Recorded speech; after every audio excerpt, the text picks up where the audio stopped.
Good morning students. प्रकरण 17 आर्थिक समस्याओं अने પડકારો गरीबी अने बेरोजगारी।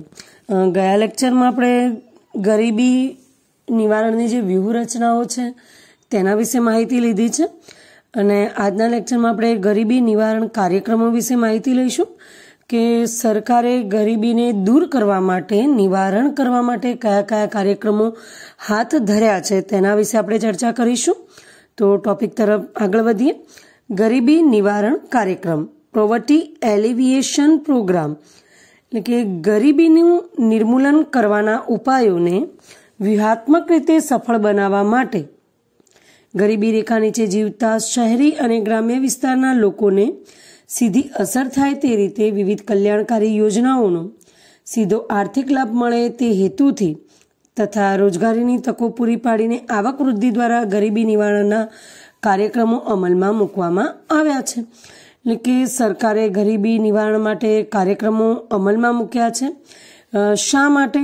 તો કે ભાઈ રોજગારીની તકો પૂરી પાડીને બેરોજગાર લોકોને રોજગારી મળે તો એ રોજગારીની તકો પૂરી પાડીને આવક વૃદ્ધિ દ્વારા लोकोनी आवकमां वधारो थाय वृद्धि थाय ते द्वारा गरीबी निवारणना कार्यक्रमों योज्या छे। ते उपरांत बीजो हेतु छे के विविध कल्याणकारी योजनाओनो सीधो आर्थिक लाभ तेमने मळे।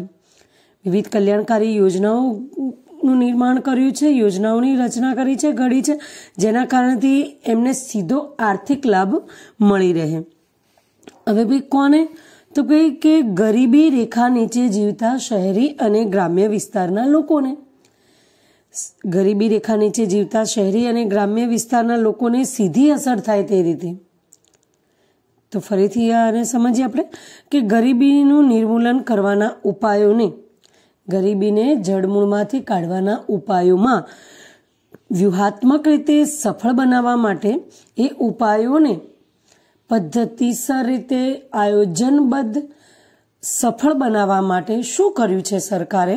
तो भाई गरीबी रेखा नीचे जीवता शहरी अने ग्राम्य विस्तारना लोकोने सीधी असर थाय ते रीते एमने तरत ज सीधो लाभ मळे ते रीते विविध कल्याणकारी योजनाओनो सीधो आर्थिक लाभ तेमने मळे ते हेतुथी तेमज रोजगारीनी तको पूरी पाडीने लोकोनी आवकमां वृद्धि थाय એટલે કે આવકની વૃદ્ધિ દ્વારા ગરીબી નિવારણના કાર્યક્રમો અમલમાં મૂકવામાં આવે છે। ગરીબી નિર્મૂલન કાર્યક્રમો એટલે કે યોજનાઓને મુખ્યત્વે 5 વિભાગમાં વહેંચવામાં આવે છે। આ જે કાર્યક્રમો કર્યા છે સરકારે કાર્યક્રમોની યોજના કરી છે તે કાર્યક્રમોને મુખ્યત્વે 5 ભાગમાં વહેંચવામાં આવે છે। 1 વેતનયુક્ત રોજગારીના કાર્યક્રમો એટલે કે રોજગારી મળે તેવા વેતનયુક્ત જેમાં એમને વેતન મળે છે તેવા કાર્યક્રમો। स्वरोजगारीना कार्यक्रमों એટલે કે વ્યક્તિ સ્વરોજગાર મેળવી શકે કોઈને આધીન નહીં, જેમ કે પોતે પોતાના અંદર જે હુનર છે અને એ હુનર દ્વારા એ રોજગાર મેળવી શકે છે। અન્ન સુરક્ષાને લગતા કાર્યક્રમો અનાજની સુરક્ષાને લગતા કાર્યક્રમો છે એટલે કે અનાજનું રક્ષણ કરવામાં આવશે પાકને લઈને કે કોઈ પણ રીતે। તો કે એ અનાજની સુરક્ષાને ધ્યાનમાં લેવામાં આવશે તો અનાજ લોકોને પૂરતા પ્રમાણમાં મળી શકશે અને વ્યાજબી ભાવે પણ મળી શકશે। કારણ કે એની ખોટ ન પડે તો સ્વાભાવિક છે કે આપણે એને સસ્તા દરે પણ આપી શકાય છે, પણ હા અનાજને નુકસાન થાય છે, અનાજનો પુરવઠો ઘટે છે તો એનો ભાવ વધવામાં પણ એની ભાવ વધારાની પણ શક્યતાઓ રહે છે અને લોકો સુધી જે રાહત જે સહાય આપવી છે તે આપી શકાતી નથી। એટલે કે અન્ન સુરક્ષાને લગતા પણ કાર્યક્રમો કરવામાં આવ્યા છે। સામાજિક સલામતીને લગતા કાર્યક્રમો સમાજમાં રહેતી દરેક વ્યક્તિ સલામત રહે આર્થિક રીતે કે અન્ય રીતે કે સલામત રહે તે માટે વિવિધ કાર્યક્રમો હાથ ધરવામાં આવ્યા છે। અને શહેરી ગરીબી નિવારણના કાર્યક્રમો એટલે કે શહેરમાં જે ગરીબી છે એને નિવારણના કાર્યક્રમો પણ હાથ ધરવામાં આવ્યા છે। હાલમાં આ 5 ક્ષેત્રોમાં ઘણા શ્રેણીબદ્ધ કાર્યક્રમો અમલમાં છે, પરંતુ તેમાંથી મુખ્ય કાર્યક્રમો અને યોજનાઓ વિશે નીચે મુજબ સંકલિત અને સર્વગ્રાહી ચર્ચા કરીશું। એટલે કે ઘણા બધા એવા કાર્યક્રમો છે જે શ્રેણીબદ્ધ કાર્યક્રમો અમલમાં મૂકવામાં આવ્યા છે તેમજ તેમાંથી જે મુખ્ય કાર્યક્રમો છે, જે મુખ્ય યોજનાઓ છે, તેની અહીં આપણે સર્વગ્રાહી ચર્ચા કરવાની છે. એના આજુબાજુના પાસાને આવરી લઈ તેની વિગતવાર અહીં ચર્ચા કરવાની છે. તો સૌથી પ્રથમ ટોપિક છે કે કઈ યોજનાઓ છે, કઈ વસ્તુઓને લઈને. તો પહેલો મુદ્દો આપણે જોઈએ કે કૃષિ વિકાસ અને સિંચાઈ, સડક, પાક સંરક્ષણ, સેન્દ્રિય ખાતર અને ખેત પેદાશોનું વેચાણ જેવા ક્ષેત્રોમાં નીચેની યોજનાઓમાં દર્શાવેલ કાર્યોમાં જોડાઈને રોજગારી મેળવી શકે, જેમાંથી સીધી આવક મળે અને ગરીબોની સ્થિતિ સુધરે એ મુખ્ય હેતુ છે. એટલે કે અહીં વિવિધ યોજનાઓ આપે છે, 4 યોજનાઓ છે. એ યોજનાઓ કઈ બાબતને લઈને છે? તો ભાઈ કૃષિ વિકાસ અને સિંચાઈ, સડક, પાક સંરક્ષણ, સેન્દ્રિય ખેતી અને ખેત પેદાશોના વેચાણને લઈને આ યોજનાઓ અમલમાં મૂકવામાં આવે છે, જેનાથી આ કાર્યક્રમોમાં જોડાઈને લોકો રોજગારી પણ મેળવી શકે, તેમજ તેમાંથી જે સીધી આવક પણ એમને મળે અને ગરીબોની સ્થિતિમાં પણ સુધારો આવે, તે હેતુથી આ યોજનાઓ અમલમાં મૂકવામાં આવી છે. તો આ વિભાગમાં આપણે 4 યોજનાઓ જોઈએ છીએ. ચલો પ્રથમ યોજના તરફ આગળ વધીએ. પ્રધાનમંત્રી કૃષિ સિંચાઈ યોજના. ખાસ કરીને જે આ યોજનાઓ છે, આ જે પ્રથમ આપણે જોઈએ છે એમાં 4 ભાગ આપ્યા છે. ત્યારબાદ 14 પ્રકારની યોજનાઓની અહીં વાત થઈ છે.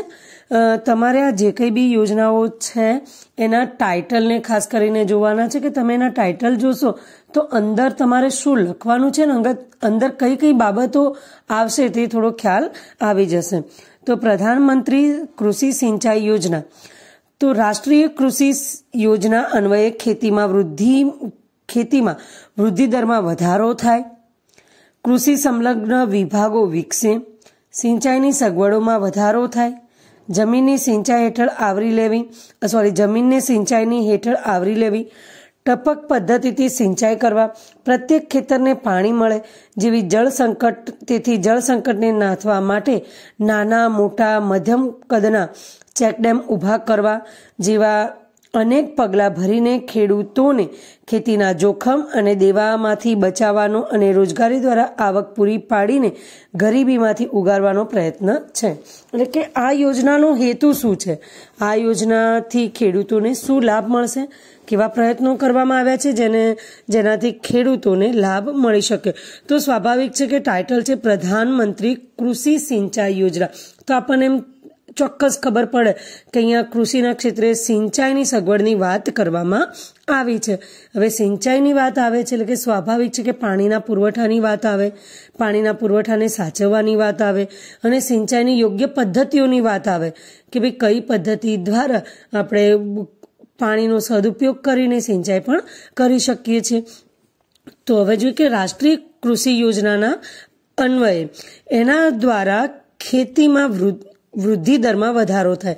એટલે કે ખેતી એટલે જે જગ્યાએ ખેતી થઈ રહી છે એમાં વૃદ્ધિ થાય, એ વૃદ્ધિ દરમાં વધારો થાય, વધુને વધુ જમીનમાં સારી એવા પાક આપણે લઈ શકીએ.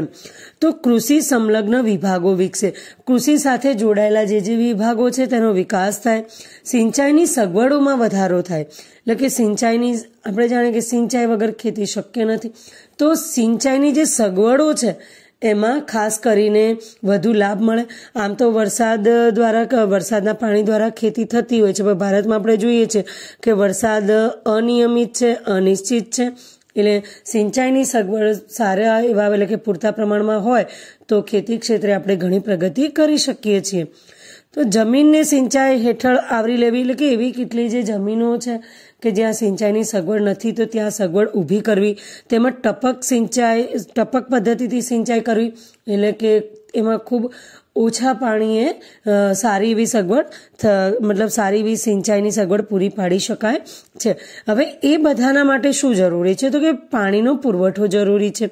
તો પ્રત્યેક ખેતરને પાણી મળી રહે તેથી જળ સંકટને નાથવા માટે નાના, મોટા અને મધ્યમ કદના ચેકડેમ ઊભા કરવા માટે, એટલે જે આપણે નાના કદના જે ડેમ હોય છે કે ચેકડેમ, તો એમાં જે પાણીનો પુરવઠો છે એ છેક ખેતરો સુધી પહોંચે છે. તો ચેકડેમ ઊભા કરવા જેવા અનેક પગલાં ભરીને ખેડૂતોને ખેતીના જોખમ અને દેવામાંથી બચાવવાનો તથા રોજગારી દ્વારા આવક પૂરી પાડીને ગરીબીમાંથી ઉગારવાનો પ્રયત્ન આ યોજના દ્વારા કરવામાં આવ્યો છે.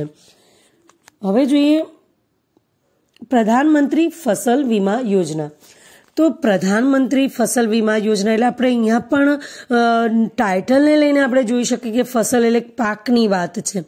તો ખેતરમાં જ્યારે પાકનું ઉત્પાદન થાય છે એના પછી ખેડૂતને કયા કયા લાભ આપી શકાય, એ પાકને લઈને એને કોઈ નુકસાન થાય છે તો વળતર કેવી રીતે મળે છે, એ પ્રકારની યોજનાઓ અહીં હાથ ધરવામાં આવી છે.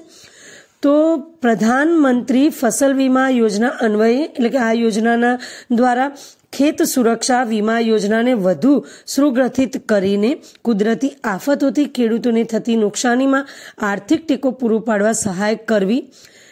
એટલે કે કોઈ પણ કુદરતી આફત આવે છે એનાથી જો ખેડૂતને પાકને નુકસાન થાય છે તો એને આર્થિક સહાય કરવી, આર્થિક ટેકો પૂરો પાડવામાં એને સહાય કરવી. એટલે કે ટેકાના ભાવે કપાસની ખરીદીમાં બોનસ અને પાકના નુકસાનમાં વળતર આપવાનું શરૂ કર્યું છે. એટલે કે ટેકાના ભાવે પાકની ખરીદી બી કરવી, બોનસ આપવી તેમજ પાકના નુકસાનમાં વળતર આપવાની શરૂઆત કરવામાં આવી છે. અને ભાવોની સ્થિરતા માટે ક્ષતિ મુક્ત કૃષિ ભાવ પંચની રચના કરવામાં આવી છે. એટલે કે ભાવોની સ્થિરતા કે ભાવ અતિશય કોઈ કારણસર ઘટી બી જાય છે તો અમુક ટેકાના ભાવેથી ખેડૂતો પાસેથી વસ્તુઓ ખરીદી લેવી. હવે એમ થાય કે ભાઈ ટેકાના ભાવ એ શું છે? તો ભાઈ રાજ્યના જે મુખ્ય પાકો છે, કોઈ બી રાજ્ય હોય કે એના મુખ્ય પાક છે, જેમ કે આપણે ગુજરાતની વાત કરીએ તો ચલો કે ભાઈ બાજરી, જુવાર, મકાઈ, કપાસ, ડાંગર, તુવેર, મગ, મગફળી, તલ, ઘઉં, ચણા, રાય કે શેરડી, આવા જે પાક છે એ પાક પર દાખલા કે ગુજરાત સરકાર દ્વારા જે મહત્વના જે આ પાકો છે એની ભલામણો, એના ભાવ નક્કી કરવા માટે જે કેન્દ્ર સરકાર સુધી ભલામણ થાય છે. તો રાજ્ય કૃષિ યુનિવર્સિટીના જે વૈજ્ઞાનિકો છે કે જે અધિકારીઓ છે, રાજ્યના અધિકારીઓ, એ જે તે પાક છે, જે તે સિઝનમાં જે કંઈ બી પાક લેવામાં આવે છે તો એ સિઝનના અનુરૂપ એ પાકના ના જે ખર્ચ થાય છે એ ખર્ચની ગણતરીના આધારે ચોક્કસ એટલે કે ટેકાના ભાવ નક્કી કરવામાં આવે છે. અને ગુજરાત કૃષિ ભાવ પંચની બેઠકમાં એ નક્કી કરવામાં આવે છે કે જે તે પાકનો ટેકાનો ભાવ શું રહેશે. એટલે કે પછી કોઈ બી કારણસર એ ભાવ ઘટે બી છે તો પણ ખેડૂત પાસેથી એ ટેકાના ભાવથી એ પાક ખરીદવામાં આવે છે. એટલે જેના કારણે ખેડૂતને કોઈ પણ આવી આફત આવે છે કે કોઈ પણ કારણસર ભાવ ઘટે છે તો એનું નુકસાન એને થતું નથી અને ટેકાના ભાવથી એ ખરીદી મતલબ વેચી શકે છે. એટલે ટેકાના ભાવે જે કપાસ છે એને ખરીદવામાં આવે છે, તેમજ બોનસ અને પાકના નુકસાનમાં પણ એમને વળતર આપવાનું શરૂ કર્યું છે. અને ક્ષતિ મુક્ત કૃષિ ભાવ પંચની રચના દ્વારા પણ ભાવોની સ્થિરતા જાળવીને ખેડૂતને સહાય કરવામાં આવી છે. હવે જોઈએ રાષ્ટ્રીય પેયજળ કાર્યક્રમ. ત્રીજી યોજના છે કે રાષ્ટ્રીય પેયજળ કાર્યક્રમ. હવે અહીંયા ફરીથી આપણે જે ટાઇટલ છે એને સમજીએ. પેયજળ એટલે કે પીવાનું પાણી. તો અહીં જે યોજનાઓ છે એના શબ્દને સમજશું તો એના અંદર કઈ માહિતી છે આપણે ભૂલી ન શકીએ. ઘણીવાર આપણને ટાઇટલ યાદ હોય પણ આપણને ખ્યાલ ના હોય કે અંદર કઈ બાબત હતી. તો એ ટાઇટલ ઉપરથી જ આપણને ખ્યાલ આવશે કે અંદર આપણે કઈ બાબત લખવાની છે, કઈ માહિતી અહીં લખવાની છે. તો રાષ્ટ્રીય પેયજળ કાર્યક્રમ એટલે કે આ કાર્યક્રમના હેઠળ આ કાર્યક્રમ દ્વારા પ્રત્યેક ખેતરને પાણી, હયાત કેનાલ માળખા સુધારવા એટલે કે જે કેનાલો છે એના માળખાને સુધારવું, જમીન ધોવાણ અટકાવવું, જમીનોનું જે ધોવાણ થાય છે તેને અટકાવવું, અનુસૂચિત જનજાતિના ખેડૂતોને નવી ટ્યુબવેલ, ક્ષાર પ્રવેશ નિયંત્રણ જેવા કાર્યક્રમો અમલમાં મૂક્યા. એટલે કે જે આ જે કેનાલો છે એને જે માળખું છે એને સુધારવું. બહુ સમય જતાં એનામાં ઘણી બધી સમસ્યાઓ ઊભી થતી હોય છે તો એના માળખા સુધારવા, જમીનનું ધોવાણ અટકાવવું, તેમજ અનુસૂચિત જનજાતિ ખાસ કરીને જે જંગલ વિસ્તારોમાં રહેતા હોય છે તે લોકોની વાત છે. તો અનુસૂચિત જનજાતિના જે ખેડૂતો છે એને નવી ટ્યુબવેલોની સગવડ પૂરી પાડવી અને ક્ષાર પ્રવેશ થાય તેના પર નિયંત્રણ કેવી રીતે રીતે કરવો તે કાર્યક્રમો અમલમાં મૂક્યા. તેમજ તળાવોનું ખોદકામ કરવામાં આવ્યું કે તળાવોના ખોદકામ દ્વારા જે પાણીની જે અછત છે એને પહોંચી વળાય છે. વોટરશેડ વિકાસ, ટાંકીના નિર્માણ કર્યા. વરસાદી પાણીનો સંગ્રહ કેવી રીતે કરવો, વનરોપણ, તેમજ નહેરની લાઇનિંગ બનાવી. નહેરમાં જે લાઇનિંગ બનાવવામાં આવે છે બહુ સમય પછી જો એમાં સારું મટીરિયલ વાપરવામાં નથી આવતું તો એમાં તકલીફ થાય છે, એટલે કે નહેરની લાઇનિંગ પણ બનાવી. ઝાડ છોડ લગાવવા જેવા નવીનીકરણ અને ચેક ડેમનો પુનરુદ્ધારના રોજગારલક્ષી કાર્યક્રમો અમલમાં મૂકીને, એટલે ચેક ડેમોનું પુનરુદ્ધાર કરવું. ચેક ડેમને જો કોઈ નુકસાન થયું છે તો તે નુકસાન દ્વારા તેનો પુનરુદ્ધાર પણ કરવો. આવા રોજગારલક્ષી કાર્યક્રમો અમલમાં મૂકીને ગ્રામીણ ક્ષેત્રે કૃષિ પર આધારિત ગરીબ કુટુંબોને ગરીબીમાંથી બહાર કાઢવાની કેટલીક આર્થિક ટેકારૂપી સહાય પણ કરી છે. એટલે કે આવી વિવિધ યોજનાઓ દ્વારા, વિવિધ કાર્યક્રમો દ્વારા પણ ગરીબ કુટુંબોને ગરીબીમાં બહાર કાઢવા માટે આર્થિક ટેકારૂપી સહાય કરી છે. અહીંયા બહુ બધા જે કાર્યક્રમો છે તમારે યાદ રાખવાના છે. હયાત કેનાલ માળખા સુધારવા, જમીનનું ધોવાણ અટકાવવું, અનુસૂચિત જનજાતિના ખેડૂતોને નવી ટ્યુબવેલની સગવડ આપવી, તેમજ ક્ષાર પ્રવેશ નિયંત્રણ જેવા કાર્યક્રમો પણ યોજવા. જે પાણીના જે ક્ષાર જામી જાય છે તેને નિયંત્રણ કેવી રીતે કરવું તેના માટેના કાર્યક્રમો યોજવા. તળાવોનું ખોદકામ કરવું, વોટરશેડનો વિકાસ કરવો, ટાંકીઓનું નિર્માણ કરવું, વરસાદના પાણીનો સંગ્રહ કેવી રીતે કરવો તે સમસ્યાઓને દૂર કરી વરસાદના પાણીનો સંગ્રહ કરવા માટેની યોજનાઓ હાથ ધરવી.